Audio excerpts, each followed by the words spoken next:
दोस्तों, अगर आज के दिन मार्केट की बात की जाए, जो निफ्टी और सेंसेक्स दोनों रिबाउंड होते हुए दिखे। सेंसेक्स की अगर बात की जाए तो 80,998 के आसपास क्लोजिंग रही, जबकि निफ्टी की 24,600 के आसपास क्लोजिंग रही।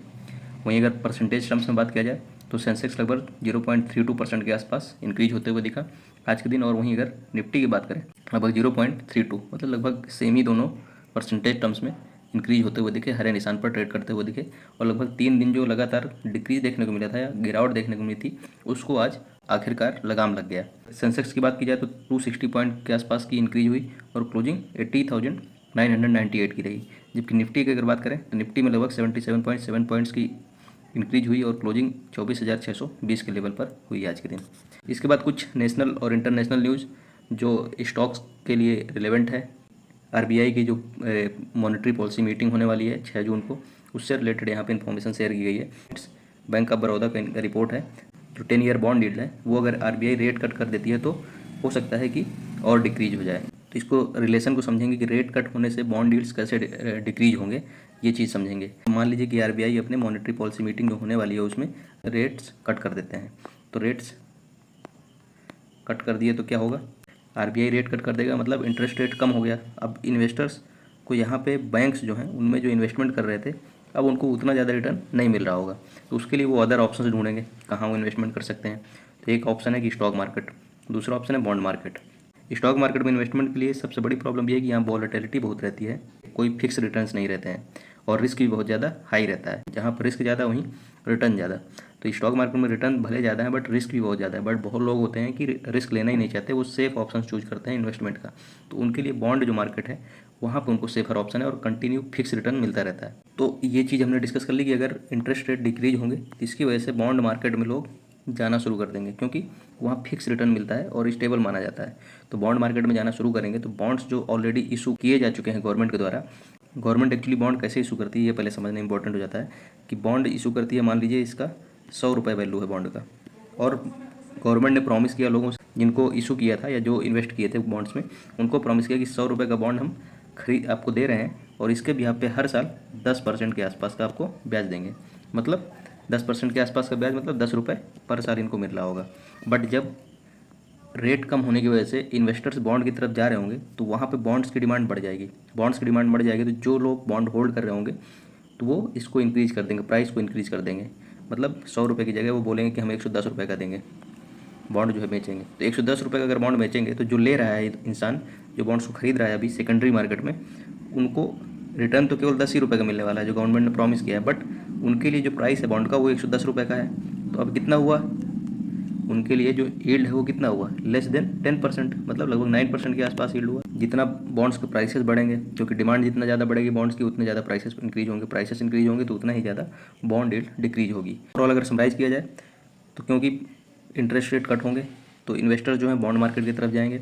बॉन्ड मार्केट की तरफ जाएंगे तो बॉन्ड्स जो ऑलरेडी इशू किए जा चुके हैं गवर्नमेंट से, उनके प्राइसेस इंक्रीज होने लगेंगे, क्योंकि उनकी डिमांड बढ़ने लगेगी। उनके प्राइसेस इंक्रीज होने लगेंगे तो प्राइस और बॉन्ड यील्ड का इन्वर्स रिलेशन होता है। जैसे बॉन्ड्स के प्राइस बढ़ेंगे वैसे ही बॉन्ड यील्ड डिक्रीज होने लगती है।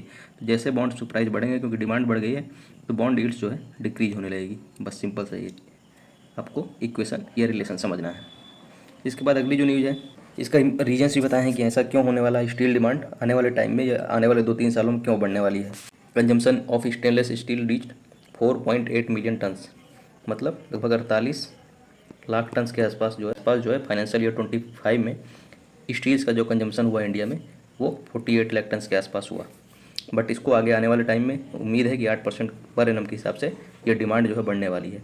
इसके रीजन्स की अगर बात करें क्यों बढ़ने वाली है, तो सबसे इंपॉर्टेंट रीजन्स की बात की upcoming railway projects, railway infrastructure develop करेंगे तो स्टील की रिक्वायरमेंट पड़ती है। उसके बाद टनल प्रोजेक्ट्स, टनल्स बनाने के लिए भी आपको स्टील्स का जो स्ट्रक्चर रेडी किया जाता है, सपोर्ट सिस्टम, उसके लिए रिक्वायरमेंट होगी। पोर्ट्स, नंबर ऑफ पोर्ट्स यहाँ पर बढ़ने वाले हैं, एयरपोर्ट्स बढ़ने वाले हैं, रोड्स बढ़ने वाले हैं, हाईवेज बढ़ने वाले हैं एंड अदर सिमिलर प्रोजेक्ट्स। मतलब ओवरऑल इंफ्रास्ट्रक्चर जो है इसमें आने वाले टाइम में ग्रोथ ये एक्सपेक्ट कर रहे हैं। इसकी वजह से ऐसा ये बता रहे हैं कि स्टील में भी जैसे इंफ्रास्ट्रक्चर ग्रो होगा या जितना इंडस्ट्रियल प्रोजेक्ट्स हैं, इंफ्रास्ट्रक्चर रिलेटेड जो काम है जैसे एयरपोर्ट, पोर्ट, ये सब चीज़ बनेंगे उतना ज़्यादा स्टील का डिमांड बढ़ता जाएगा।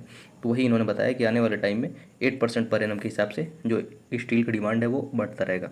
तो स्टील से रिलेटेड जितने भी स्टॉक्स हैं, सेल, नाल्को, हिंडाल्को, ये सब कंपनीज को आने वाले टाइम में काफ़ी ज़्यादा फायदा होने के चांसेस हैं। इसके बाद अगली जो न्यूज़ है, Reliance infra share surge 10% increase क्यों हुआ after NCLAT suspends NCLT order admitting company to insolvency. Actually NCLT जो है national company law tribunal, IDBI bank ने रिलायंस इंफ्रा के अगेंस्ट NCLT में केस फाइल कर दिया था, जिसके वजह से NCLT ने इसको बैंकरप्ट या लिक्विडेशन के जो है ऑर्डर दे दिए थे। 2023 की बात है ये। बट उसके बाद जो रिलायंस इंफ्रा कंपनी है वो चली गई थी, इसका जो अपेलेंट बॉडी है NCALT, national company law appellate body,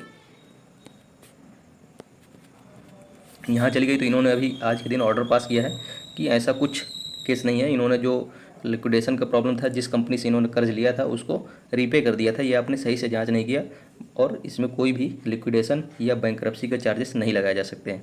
तो इसकी वजह से, ये न्यूज़ आने की वजह से आज 10% के आसपास रिलायंस इंफ्रा के जो शेयर है उसमें इंक्रीज देखने को मिला। इन्होंने जैसे कि बताया, देखिए, complete payment of the amount in the contentions has been made, मतलब इन्होंने कंप्लीट जो पेमेंट था उसको पे कर दिया था उस कंपनी को जिससे भी इन्होंने पैसा लिया था, बट ज़बरदस्ती इनको कोर्ट में घसीटा जा रहा था और IDBI बैंक ने इनके अगेंस्ट केस फाइल कर दिया था NCLT में 2023 में। तो उसको आज केस को रफा दफा कर दिया NCALT ने, अपीलेट ट्रिब्यूनल ने, और इसीलिए इसमें 10% के आसपास आज इसके शेयर में तेज़ी देखने को मिली। इसके बाद जो अगली न्यूज़ है HAL से, Hindustan aeronautics limited, defence sector का सबसे बेस्ट स्टॉक है। इनके बारे में क्या अपडेट है कि USA की कंपनी है जिसका नाम है GE, जनरेशन इलेक्ट्रिकल। ये USA की कंपनी है। तो इनके बीच में HAL और GE, इन दोनों के बीच में एक डील साइन हुई थी, जिसके डील के अंडर में क्या था, ये जो इंजन सप्लाई करते हैं, जिसका कि लाइट कम्बैट एयरक्राफ्ट मार्क 1 का एडवांस वर्जन है, लाइट कम्बैट एयरक्राफ्ट मार्क 2, उसको मैन्युफैक्चरिंग के लिए उसमें यूज करने वाले थे उन इंजन्स को। और इंजन्स को सप्लाई करने के साथ साथ इन्होंने ये भी प्रॉमिस किया था और टेक्नोलॉजी भी ट्रांसफ़र करेंगे। GE expected to involve technology transfer, जो इंजन मैन्युफैक्चरिंग की टेक्नोलॉजी है उसको ट्रांसफ़र करेंगे और उसके साथ साथ लोकल प्रोडक्शन में भी हेल्प करेंगे। मतलब विद इन इंडिया जो है इन इंजन्स का प्रोडक्शन किया जाएगा और उस इंजन के मैन्युफैक्चरिंग की जो टेक्नोलॉजी है उसको भी ट्रांसफ़र करेंगे, जिससे कि जो एरोस्पेस रिलेटेड ऑटोनॉमी है इंडिया की, जो इंडिजिनस प्रोडक्शन करना चाहते हैं उसमें जो है सफल हो पाएँ। बट अभी न्यूज़ क्या आ रही थी, इनके बीच जो डील चल रही थी वो ख़त्म होने वाली है या इनके बीच में रुकावट आ गई है। बट इसको इन्होंने डिनाई कर दिया है HAL को कि ऐसी कोई चीज़ नहीं हुई है, ऐसी कोई न्यूज़ है ही नहीं कि हमारे बीच में टॉक नहीं चल रही है। अभी टॉक चल रही है और जल्दी ही ये हमें जो इंजन्स की रिक्वायरमेंट है उसको सप्लाई करेंगे।